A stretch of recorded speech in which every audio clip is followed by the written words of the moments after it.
Even former army veterans, lieutenant generals have come out and expressed reservations और उनका ये concern है कि आपने कहा है 17.5 से 21 साल तक के युवा लिए जाएंगे। अब 4 साल के लिए अगर लिए जाएंगे तो क्या इनकी कमिटमेंट लेवल रहेगी? अगर 6 महीने की ट्रेनिंग दी जाएगी तो क्या ये इनको इतना ट्रेन कर सकेंगे कि हमारे जो बॉर्डर्स हैं नॉर्थ में, वेस्ट में, उनको वो उसी तरीके से गार्ड कर पाएंगे जिस तरह से आज हमारे सेना बल में जितने ट्रेंड लोग हैं वो कर पाएंगे? और दूसरी बात कि जब वो 4 साल खत्म होने के कगार पर आएंगे, उनकी कमिटमेंट लेवल्स वो रहेंगी? क्योंकि वो ये सोच रहा होगा युवा कि मैं यहाँ से छोड़ूंगा तो मेरी नौकरी क्या होगी, मैं कहाँ पर ज्वाइन करूंगा, मेरी आगे की जिंदगी का क्या होगा?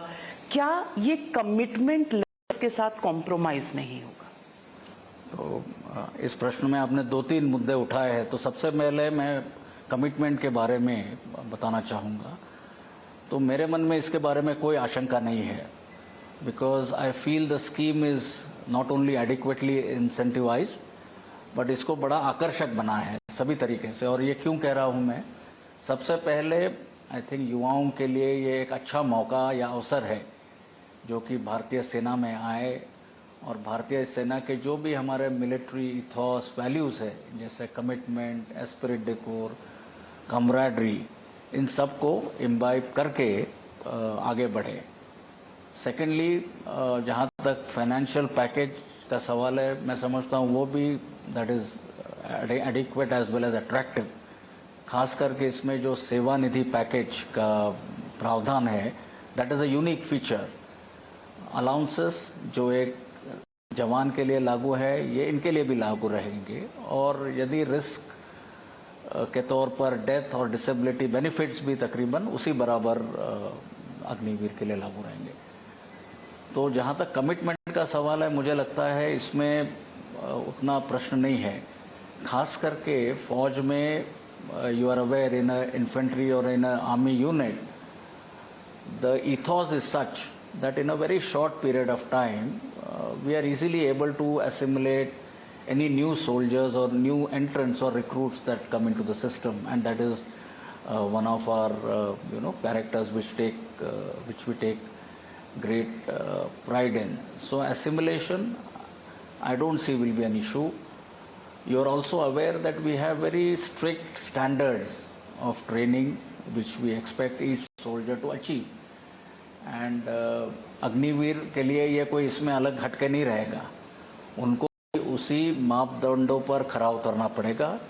और 4 साल के बाद जब वो अपनी या फिर इनिशियल ट्रेनिंग के बाद जब बाहर निकलेंगे, उनको हम हमारे ऑपरेशनल या नॉन ऑपरेशनल यूनिट्स में रिक्वायरमेंट के मुताबिक सभी अंगों में आर्म्स एंड सर्विसेज में डिप्लॉय करेंगे। And the last part you asked कि 4 साल के बाद इनका क्या होगा, तो वो भी मैं कहना चाहता हूँ। I think they will be adequately equipped. हमने बताया है कि इनको हम इस तरह से स्किल करेंगे, इनको इस तरह से इक्विप करेंगे ताकि बाहर समाज में जाकर, सोसाइटी में जाकर they will have the adequate qualifications to pursue their dreams, pursue their career dreams. उनकी एक अलग पहचान रहेगी, उनकी एक अलग आइडेंटिटी रहेगी, and in fact we expect them to act as a bridge between the military or the army and the society. So in terms of what after 4 years, I think we have addressed this issue in every which way, and you have also seen पिछले 5-6 दिनों में अलग अलग मंत्रालयों ने, अलग अलग राज्यों ने, बाकी एजेंसीज ने, इंक्लूडिंग कॉरपोरेट्स ने अपनी पूरी तैयारी बताई है, अनाउंस की है as to how they would like to absorb them. So I think this aspect has also been adequately catered for.